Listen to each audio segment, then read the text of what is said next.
Bienvenue à la table du Seigneur. Ouais! À la table du Seigneur, vous êtes toujours les bienvenus. Chez le frère Christian, il y aura toujours de la nourriture en abondance et vous repartirez bien repus. Dans l'Ancien Testament, vous allez trouver que les choses étaient organisées. Donc, durant l'année, il y avait des fêtes. Et c'était des fêtes en l'honneur de l'Éternel. Et parmi ces fêtes, il y avait 3 fêtes vraiment fondamentales. On appelait ça les régalim. En hébreu, dès que vous entendez hymne, sachez que c'est le pluriel. Donc, comme par exemple les prêtres, vous entendez, c'est les Kohen. Mais quand tu entends Kohanim, c'est plusieurs prêtres. Donc, régalim, c'est parce qu'il y a plusieurs. Les régalim, c'était quoi? C'était les fêtes fondamentales d'Israël. Et ces fêtes-là obligeaient tous les mâles à voyager, à faire un pèlerinage vers Jérusalem. Pourquoi Jérusalem? Parce que c'est là qu'il y avait la présence de Dieu dans le temple. Donc, tous devaient venir se réunir dans la présence de Dieu. Donc, il y avait 3. Les Réalim, il y avait 3. 3 fêtes. La Pâque, la Pentecôte, et puis la fête des tabernacles. Donc, la Pâque en hébreu, c'est Pessa. Donc, P-E-S-S-A-H. Et puis, la Pentecôte, en hébreu, c'est Shavuot. Le mot Shavuot, en réalité, veut dire semaine. Donc, la fête de Pentecôte, en fait, c'est la fête des semaines. Pourquoi on appelait ça comme ça? C'est parce que la Pentecôte, en fait, ça vient du grec, le mot Pentecôte. Hein. Ça veut dire 50. Donc, la Pentecôte était célébrée 50 jours après la Pâque. Mais les Hébreux, eux, ils appelaient cette fête la fête des semaines. C'est-à-dire, après avoir compté 7 semaines après la Pâque, on célébrait la Pentecôte. Et après, il y avait l'autre fête qui venait, c'était la fête de Sukkot, la fête des tentes, la fête des tabernacles. C'était les 3 fêtes. Le fondement. Maintenant, aujourd'hui, je voulais parler de ces 3 fêtes. Pas peut-être en profondeur, mais pour montrer que le Seigneur a établi un nouveau fondement pour l'Église du Nouveau Testament. Donc, le fondement de l'Ancien Testament, donc du peuple juif, le Seigneur a pris ça et a fait un nouveau fondement. Si on peut commencer par exemple par la Pâque, vous allez voir que la Pâque juive, le Seigneur Jésus a changé ça. Le jour où il a célébré, la dernière fois qu'il a célébré la Pâque, le Seigneur a institué la Pâque chrétienne. Donc, la Pâque juive, c'était pour célébrer. Qui sait ce qu'on célébrait le jour de la Pâque juive? Qui peut dire?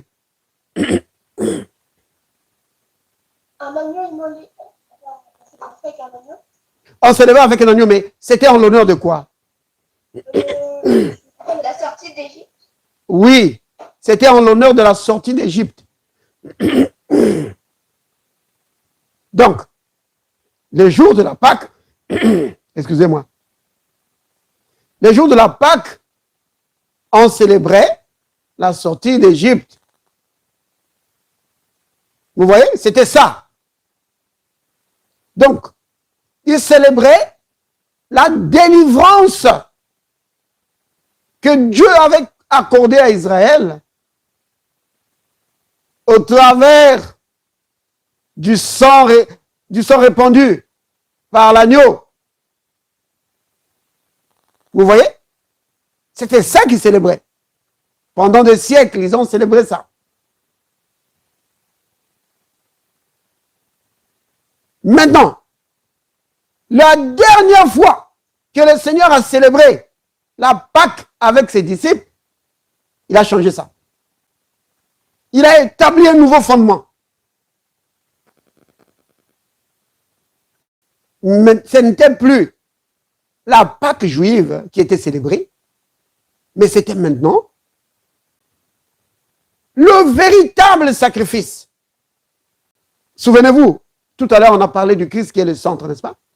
L'agneau qui avait été immolé en Égypte pour sauver le peuple de la destruction de l'ange destructeur, c'était le type, une image du véritable agneau de Dieu qui devait venir pour sauver pas seulement le peuple d'Israël, mais l'humanité.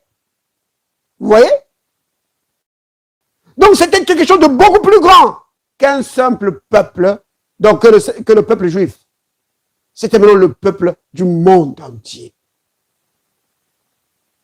En effet, Dieu avait décidé de réunir toutes choses en Christ. Vous voyez? Qu'en Christ, Dieu devait réunir les juifs et les non-juifs pour former l'Église. Alors il fallait un nouveau fondement.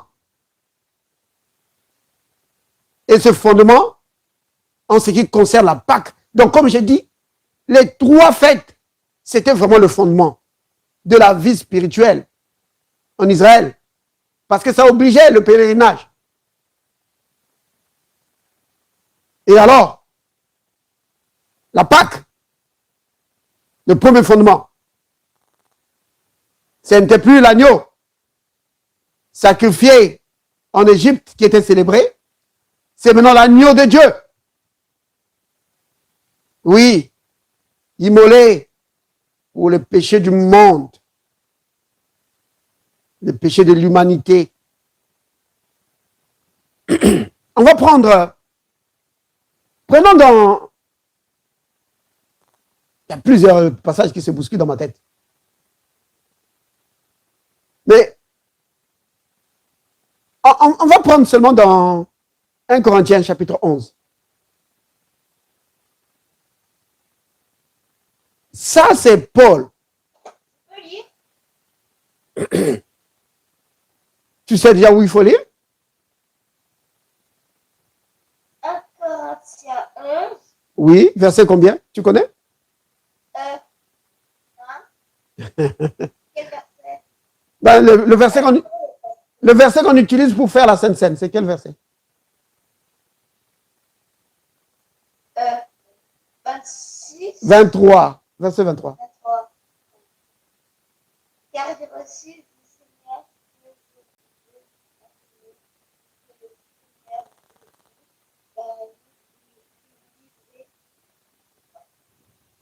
Oh, lis un peu plus fort, hein? Il faut lire fort pour que les gens entendent, surtout ceux qui vont écouter.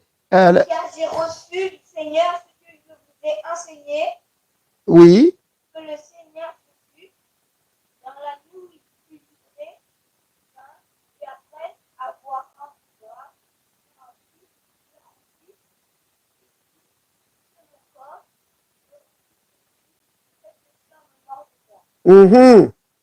Continue. de même, après avoir soufflé, il a cette coupe, en mon sang. Faites ceci en mémoire de moi toutes les fois que je vous envoie.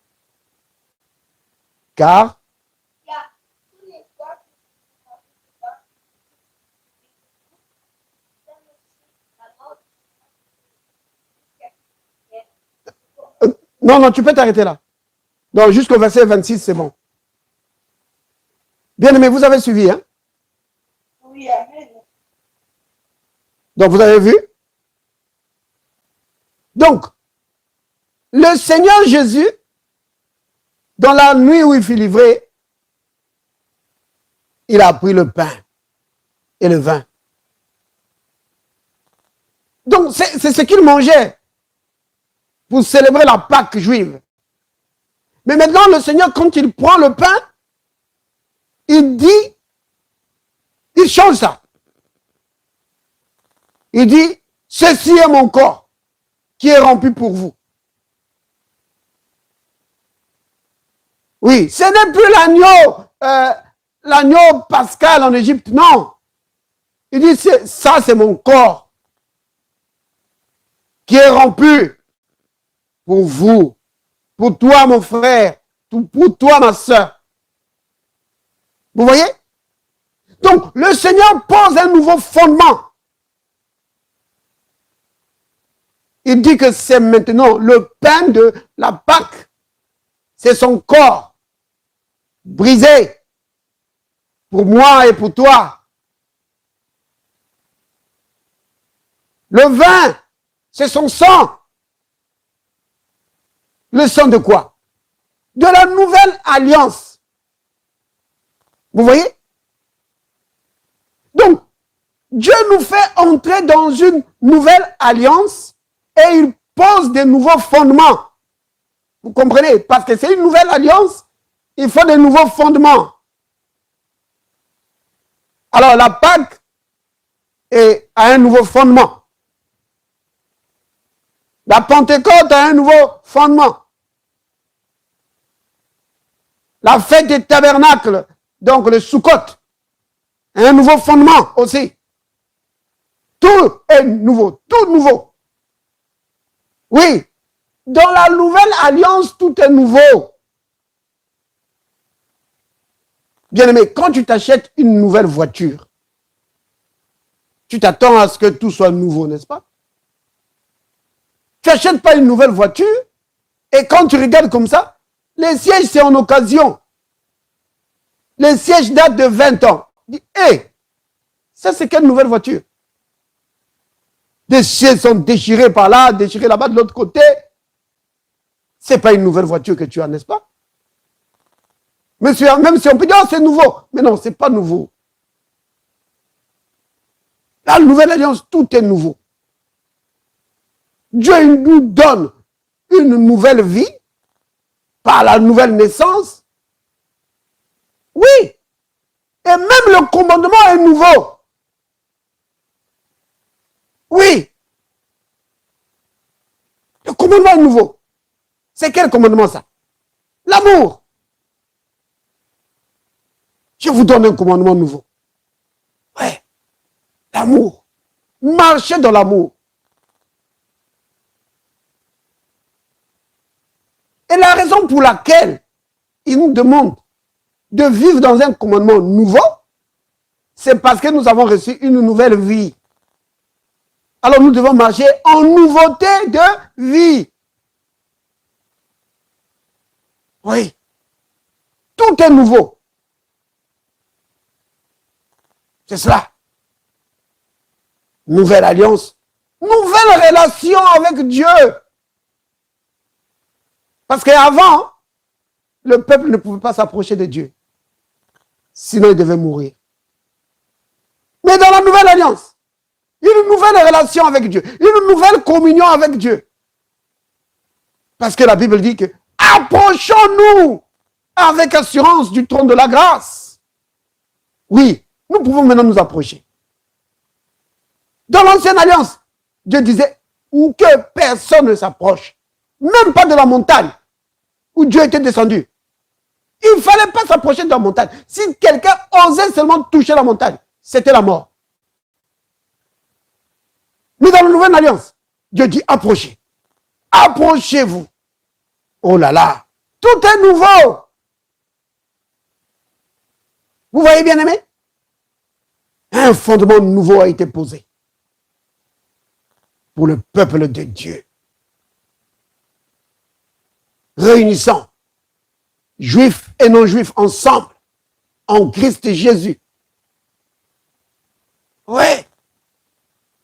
Il nous a tous rapprochés de Dieu. Oh, béni soit le nom du Seigneur. Ceux qui étaient proches, comme ceux qui étaient loin, Dieu les a tous rapprochés. Ça, c'est la révélation paulinienne, ça. C'est l'apôtre Paul qui le dit dans le livre des Éphésiens. Regardez ça.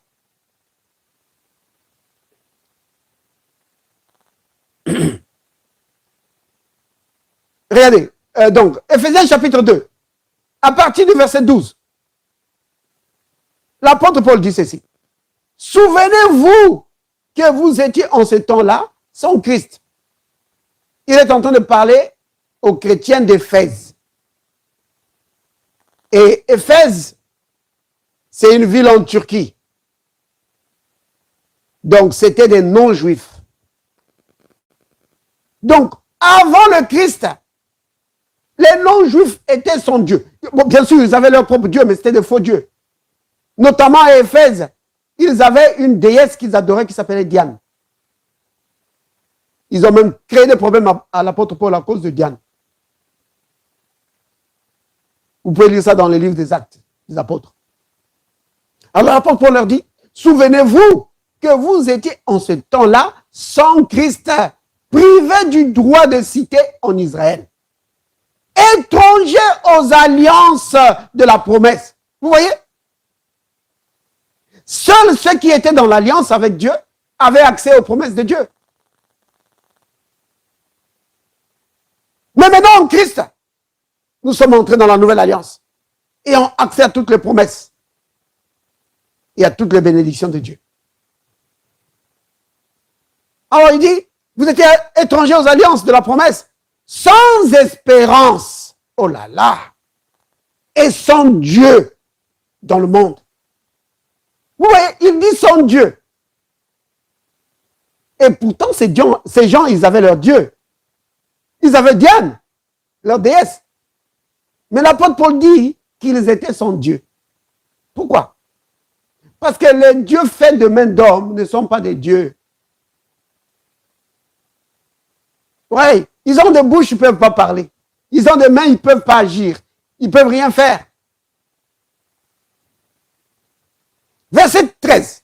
Mais maintenant, en Jésus-Christ, vous qui étiez jadis éloignés, vous avez été rapprochés par le sang de Christ. Alléluia. Verset 14. Car il est notre paix. Alléluia. Il est notre paix. Si vous voulez comprendre ça, si vous voulez comprendre ce verset ici, verset 14, quand il dit, il est notre paix, tu dois prendre Romains. Romains chapitre 5, verset 1. Étant donc justifiés par la foi, nous avons la paix avec Dieu. Vous comprenez? Christ est notre paix. Donc, sans Christ, tu es en conflit avec Dieu. Oh oui. Celui qui est loin de Christ est ennemi de Dieu.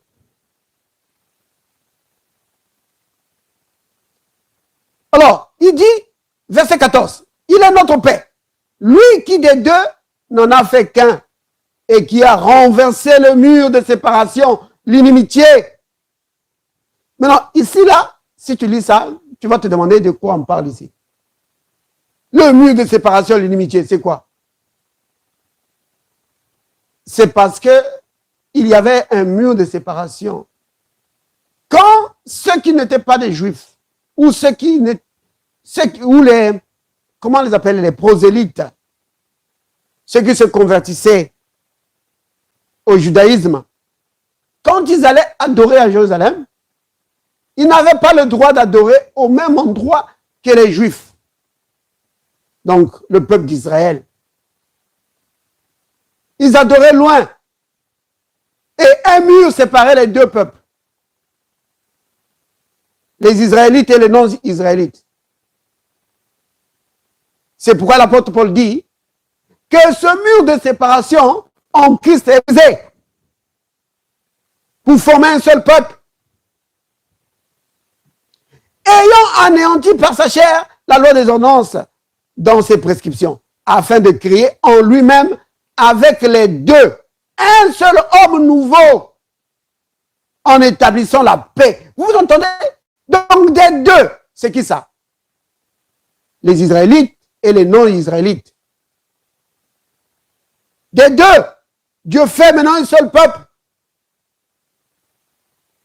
Oui, un homme nouveau. Vous comprenez? Dieu crée maintenant quelque chose de nouveau, qu'on appelle l'Église. Et Dieu fait un nouveau fondement. Il donne à chacun une vie nouvelle pour vivre en nouveauté de vie, sous un nouveau commandement, sous une sacrificature nouvelle. Même la sacrificature est nouvelle. Tout est nouveau. Vous comprenez? Oh, alléluia. Béni soit le nom du Seigneur. Verset 16. Et de les réconcilier, l'un et l'autre, en un seul corps, avec Dieu par la croix, en détruisant par elle l'inimitié. Verset 17. Il est venu annoncer la paix à vous qui étiez loin, c'est-à-dire les non-juifs, et la paix à ceux qui étaient près, les juifs. Car par lui, nous avons les uns et les autres accès auprès du Père dans un même esprit. Alléluia. Vous comprenez? Nous avons accès à Dieu par Christ. Vous comprenez? Vous comprenez ce que ça implique? Ça veut dire que si quelqu'un qui est loin de Christ, parce qu'il y a des petits malins, il dit prêcher l'évangile, mais en réalité, il est loin de Christ, il commence à te parler de quelqu'un d'autre. S'il te fait ça, il te ferme l'accès à Dieu. Parce que c'est par Christ que nous avons accès à Dieu.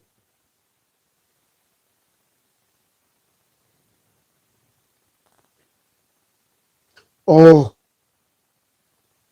On peut continuer, il y en a beaucoup. Ainsi donc, regardez, verset 19. Ainsi donc. Donc, après avoir dit toutes ces choses, il dit, ainsi donc, vous n'êtes plus des étrangers. Non, nous ne sommes plus des étrangers. Ni des gens du dehors. Pour aller maintenant quémander devant Dieu, mendier devant Dieu. Non. Vous êtes des concitoyens des saints. Vous comprenez? Concitoyens, c'est-à-dire citoyens ensemble avec les saints. De qui parle-t-il? Il parle d'Abraham, il parle d'Isaac, il parle d'Ésaïe. Vous voyez? Tous ces grands hommes de l'Ancien Testament, nous sommes maintenant, Dieu nous a mis au même niveau avec eux. Vous comprenez ça, bien-aimé? Un nouveau standing. Nous sommes devenus des gens de la maison de Dieu. Alléluia! C'est cela, bien-aimé. Un nouveau fondement. Donc, j'ai commencé par la Pâque. Vous avez vu, n'est-ce pas? Que le Christ a changé ça.